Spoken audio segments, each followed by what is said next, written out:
Willow creek के छोटे से शहर में, जो पहाड़ियों और घने जंगलों के बीच बसा हुआ है, किस्मत से जुड़ी दो आत्माएं रहती थीं।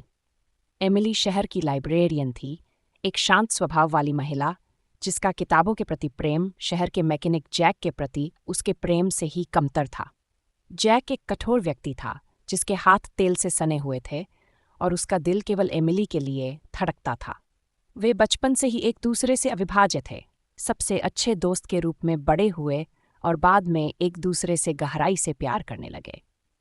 उनका रोमांस विलो क्रीक में परियों की कहानियों जैसा था, जहां हर कोई एक दूसरे को जानता था और प्यार की कहानियां पीढ़ियों के बीच फुसफुसाती थीं।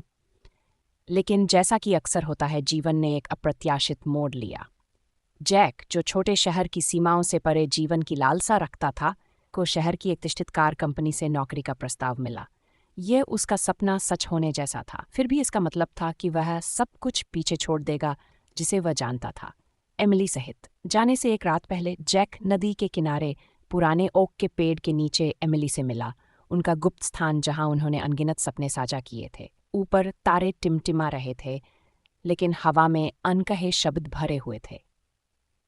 एमिली, जैक ने कहा, उसकी आवाज़ भावनाओं से भरी हुई थी, मुझे शहर में नौकरी का प्रस्ताव मिला है।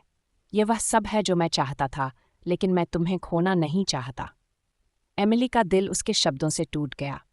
वह हमेशा से जैक की महत्वाकांक्षाओं को जानती थी, लेकिन उसके जाने की वास्तविकता उसकी कल्पना से कहीं ज्यादा दर्दनाक थी। बोलते समय उसकी आवाज़ कांप रही थी, मैं विलो क्रीक नहीं छोड़ सकती जैक। ये मेरा घर है और मेरा दिल यहीं है। जैक ने एमिली को अपने करीब खींचा और उसके गाल पर एक आंसू बह निकला। उसका खुद का दिल टूट गया। मैं तुमसे प्यार करता हूँ एमिली, लेकिन मैं नहीं रह सकता। मुझे देखना है कि मेरे लिए वहाँ और क्या है। वे चुपचाप एक दूसरे को पकड़े रहे। रात उनके चारों ओर ठंडी होती जा रही थी। जब भोर की पहली किरण क्षितिज पर छाई, तो उन्हें पता था कि अब अलग होने का समय आ गया है। जैक ने उसे आखिरी बार धीरे से चूमा, फिर वह चला गया और पीछे छोड़ गया वह अकेली महिला जिसे उसने कभी प्यार किया था। साल बीत गए और विलो क्रीक का शहर अपरिवर्तित रहा, लेकिन एमिली का दिल कभी ठीक नहीं हुआ। वह अक्सर उस पुराने ओक के पेड़ पर जाती थी, जहां उनके प्यार की गूंज अभी भी बनी हुई थी। जैक के पत्र पहले तो शहर और उसके नए जीवन की कहानियों से भरे हुए आते थे, लेकिन अंततः वे बंद हो गए। वह आगे बढ़ गया था, नए सपने पा चुका था, और शायद एक नया प्यार भी। एमिली ने कभी ऐसा नहीं किया। वह विलो क्रीक में ही रही, जैक की याद उसका निरंतर साथी रही, उसका दिल हमेशा उस लड़के से बंधा रहा जिसने उसे पीछे छोड़ दिया था। और हालांकि शहर के लोग अक्सर उसे टूटे हुए दिल वाली महिला के रूप में बोलते थे, एमिली जानती थी कि कुछ प्यार भले ही खो गए हो, हर आंसू के लायक होते हैं।